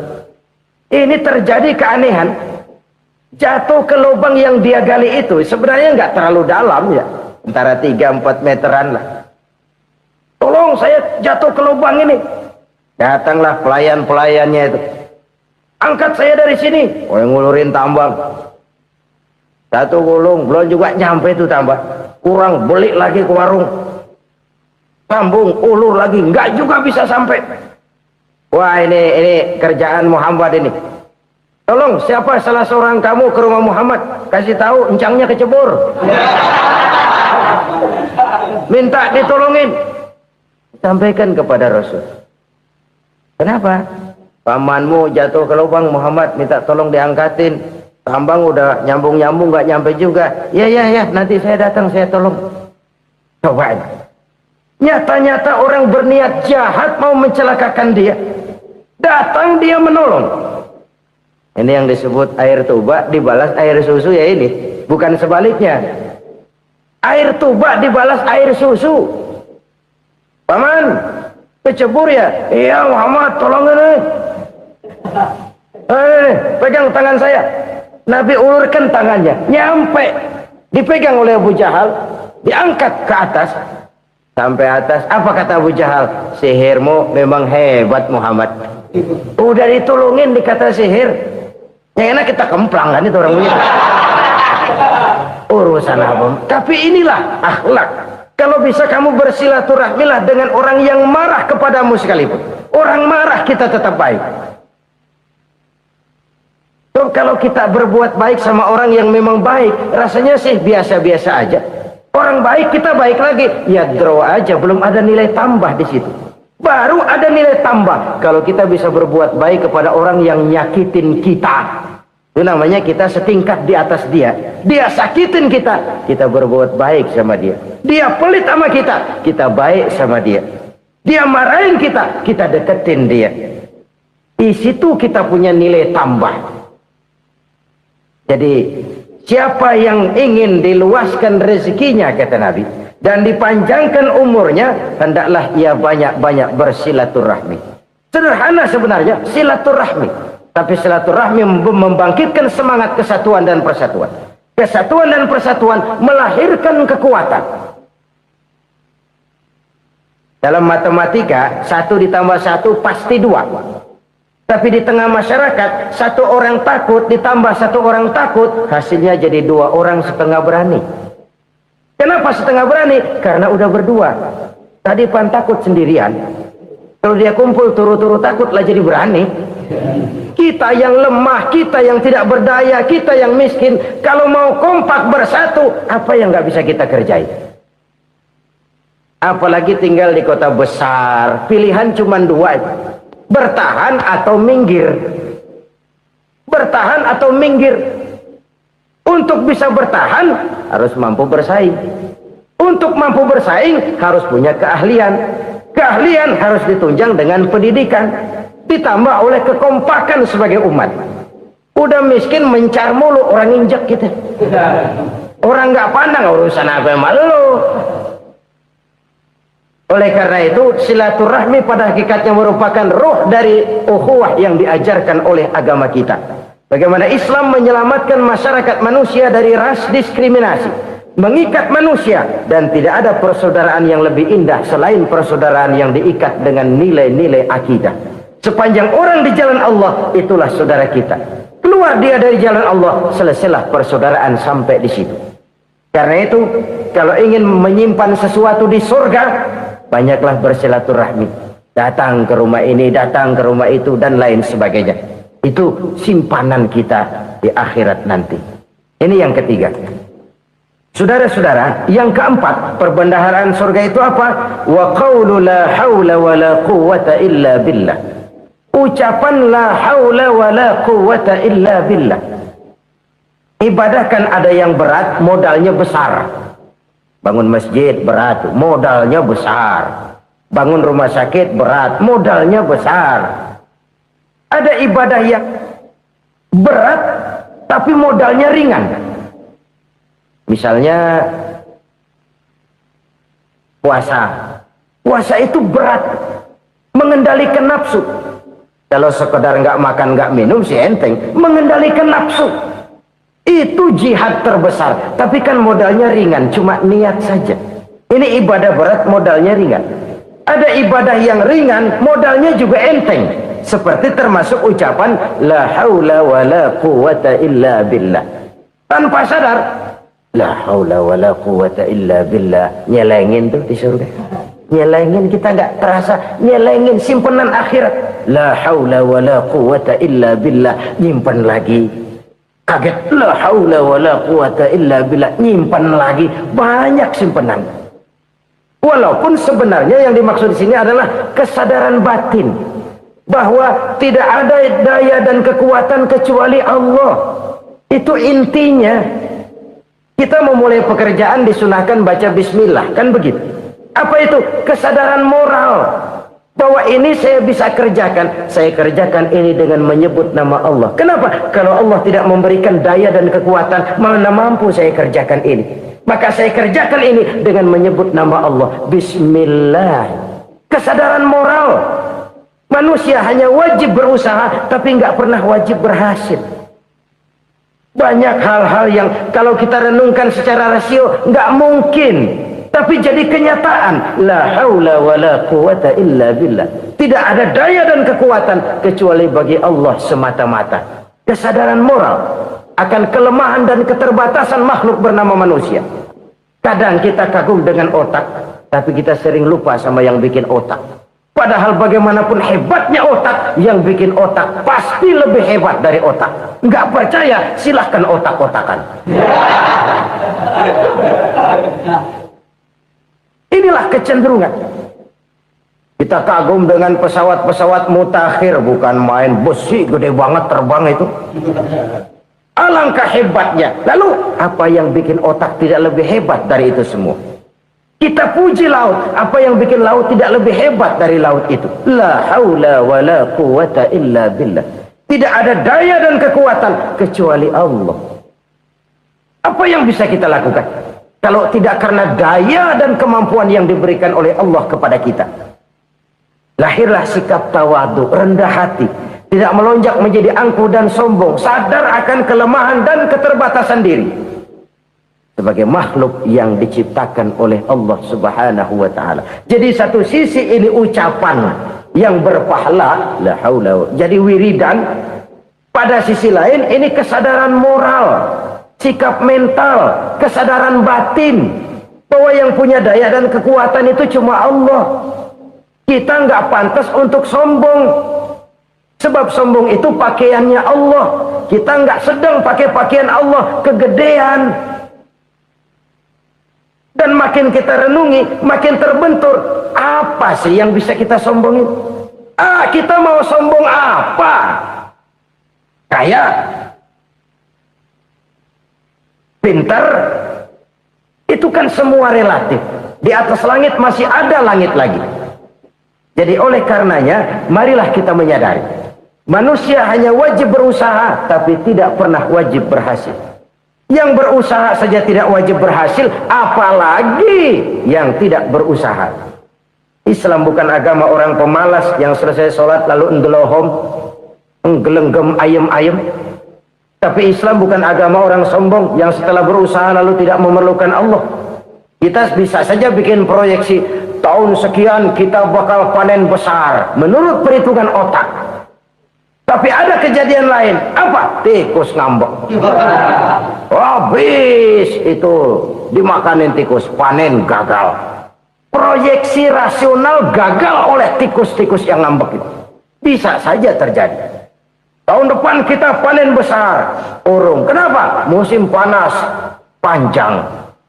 Dan sekarang ini koran-koran bikin berita musim mengalami penyelewengan. Bukan cuma manusia yang nyeleweng sekarang. Musim pakai nyeleweng. Mestinya kan musim hujan udah selesai, masih hujan-hujan juga. Musim. Nah sekarang kita boleh bikin proyeksi, kita bakal panen besar. Tahu-tahu musim panas panjang, sawah retak, air kering. Cari teknokrat yang paling botak, suruh pendekin tuh musim panas. La haula wa la quwata illa billah. Inilah kesadaran moral.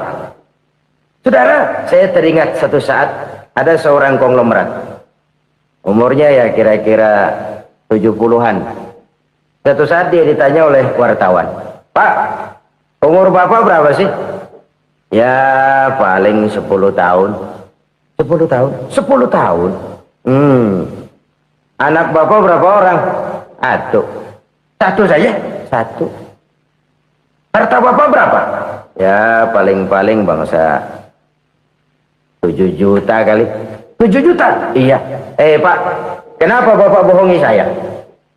Bapak punya buku biografi. Koran-koran, majalah-majalah banyak memuat cerita riwayat hidup Bapak. Saya tahu umur Bapak 70. Kenapa bilang cuma 7 tahun? Saya tahu anak Bapak 8. Kenapa cuma bilang 1? Saya tahu harta Bapak miliaran, mungkin triliunan. Pabrik di mana-mana, bank di mana-mana. Kenapa bilang uang Bapak cuma 7 juta? Nah, kata si konglomerat tadi, kamu benar nak, kamu benar. Umur saya kalau jumlahnya memang 70 nak. Cuman ingat-ingat saya, baru 7 tahun terakhir ini saya sujud. Baru 7 tahun terakhir ini saya berusaha dekat dengan Allah. Saya laksanakan perintahnya, saya jauhi larangannya. 7 tahun inilah rasanya yang ada nilainya di hadapan Allah. Yang 63 tahun matong, kelabu, kelem umur gue. Habis untuk maksiat, untuk munkarat. Maka ketika ditanya tadi, umur saya 7 tahun itu. Oh begitu Pak. Oh iya. Lalu anak Pak, anak Bapak kan 8. Kenapa bilang cuma 1? Nah, kalau jumlah hitungannya memang anak saya 8. Tapi dari 8 orang ini rasanya cuma 1 nih yang bakal jadi buah hati, belahan jantung, pelanjut cerita, penerus sejarah, bakal jadi anak soleh yang akan mendoakan saya. Cuman satu rasanya anak saya ini yang bakal jadi buah hati saya, besar-besaran saya, yang akan mendoakan di kubur saya, yang akan mendoakan di akhirat saya. Yang 7 orang mana, Masya Allah, yang atu tenggeng, yang atu nyekek botol mulu, yang atu nggak karu-karuan. Makanya saya bilang satu anak saya yang akan bisa mendoakan saya. Oh begitu Pak. Iya. Nah harta Pak, harta Bapak kan triliunan, pabrik Bapak di mana-mana, uang Bapak hampir di tiap bank-bank besar. Kenapa bilang cuma 7 juta? Betul kau nak. Harta saya kalau jumlahnya memang miliaran, triliunan mungkin, tapi yang saya ingat baru 7 juta tuh yang saya belanjakan di jalan Allah. Saya nyumbang masjid, saya santuni yatim piatu, saya bantu pembangunan pesantren, saya bantu pembangunan rumah sakit Islam. Itu yang akan saya bawa pulang ke akhirat, yang 7 juta itu. Yang triliunan itu nanti akan diperebutkan oleh anak-anak saya sebagai waris saya. Jadi harta saya 7 juta itu yang bakal nemenin saya di akhirat, yang akan saya bawa pulang jadi teman saya. Saudara-saudara kaum muslimin, jangan-jangan orang tua itu adalah kita-kita ini. Jangan-jangan kita-kita ini adalah orang tua itu. Jangan-jangan itu potret dari diri kita masing-masing. Dari sekian umur yang diberikan Allah, berapa tahun yang ada nilainya di hadapan Allah? Dari sekian anak-anak yang merupakan amanah, berapa yang akan mendoakan kita sebagai orang tuanya menjadi anak soleh? Dari sekian banyak harta yang diberikan Allah, berapa yang akan kita bawa pulang menghadapnya nanti, yang kita belanjakan di jalan Allah? Ini sebuah potret kehidupan. Karena itu kita kembali kepada la haula wa la quwwata illa billah. Kita wajib berusaha, kita wajib berikhtiar. Selebihnya segala daya dan kekuatan hanya milik Allah saja semata-mata. Satu kesadaran batin dari setiap pribadi muslim. Setelah ia berusaha dan berikhtiar, ia menyerahkannya kepada Allah Subhanahu wa ta'ala. Jadi satu sisi ini merupakan wiridan ucapan yang mengandung pahala, pada sisi lain ini merupakan sikap batin dari seorang muslim di dalam ia menghadapi realitas kehidupan ini. Saudara-saudara kaum muslimin rahimakumullah, kalau ini kita jadikan satu basis kehidupan, maka ini akan menyelamatkan manusia dari kemungkinan tergelincir menjadi orang yang lupa diri dan lupa darat. Sebab itu Imamul Ghazali berpesan, jadidis safinah fa innal bahra amiq, wa khuziz zad fa inna safara ba'id, wa khaffifil hamla fa innal hamla sadid. Perbarui selalu kapalmu karena lautan sangat dalam. Bawa bekal yang banyak karena perjalanan ini sangat jauh.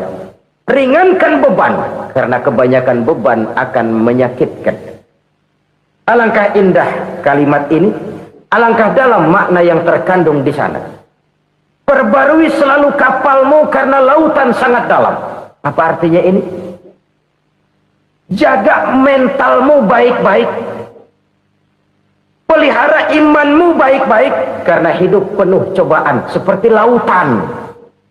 Kita kalau berlayar di lautan kan kadang-kadang tenang, angin bertiup sepoi-sepoi basah. Jika malam datang, bintang gemintang bertabur menghias cakrawala, rembulan memantulkan sinarnya dengan indah. Dalam keadaan begitu berlayar enak, tapi lain saat ombak menggunung, halilintar menyambar, angin topan bertiup. Berapa banyak sudah saudara-saudara kita yang tenggelam di lautan dunia tanpa sadar bahwa dia belum sampai kepada pantai yang akan dituju. Berapa banyak sudah saudara-saudara kita yang tenggelam di lautan dunia ini tanpa sempat bangkit lagi. Dia menyangka sudah sampai kepada tujuannya. Hati-hati kapal jangan sampai bocor karena lautan sangat dalam. Iman ini jaga baik-baik karena hidup penuh dengan ujian. Wa khuzizat fa inna safara ba'id. Bawa bekal yang banyak karena perjalanan sangat jauh. Saudara mau ke Bandung, bawa duit. Saudara mau ke Surabaya, banyakan lagi duitnya.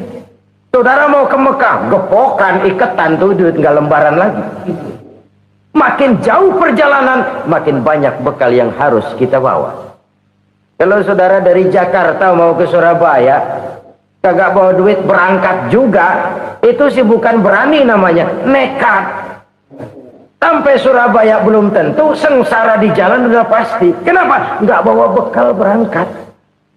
Sama juga kita nih, misalnya belum sempat sembahyang, mati. Waduh, berani banget orang. Belum punya bekal, mati. Sengsara di jalan. Atau bekal tidak cukup. Dari Jakarta saudara mau ke Surabaya, bawa duit 500 perak. Paling jauh Cikampek nyampenya itu. Paling jauh itu. Antara jauhnya perjalanan dengan bekal yang saudara bawa tidak seimbang. Hidup ini perjalanan panjang. A walking tour. Dimulai dari alam arwah. Sebelum jasad diciptakan, roh diciptakan lebih dulu. Dari situ pindah ke alam rahim. Dari alam rahim pindah ke alam dunia. Dari alam dunia pindah ke alam barzah. Baru menuju akhirat. Satu perjalanan panjang. Kalau bekal tidak bawa, sengsara di jalan. Bawa bekal yang banyak karena perjalanan ini sangat jauh. Wa khaffifil hamla, ringankan beban karena beban itu cuma akan menyulitkan. Kalau bekal itu sih keperluan, tapi beban nggak kita perluin, cuma ngeberat-beratin. Apa ini beban? Dosa.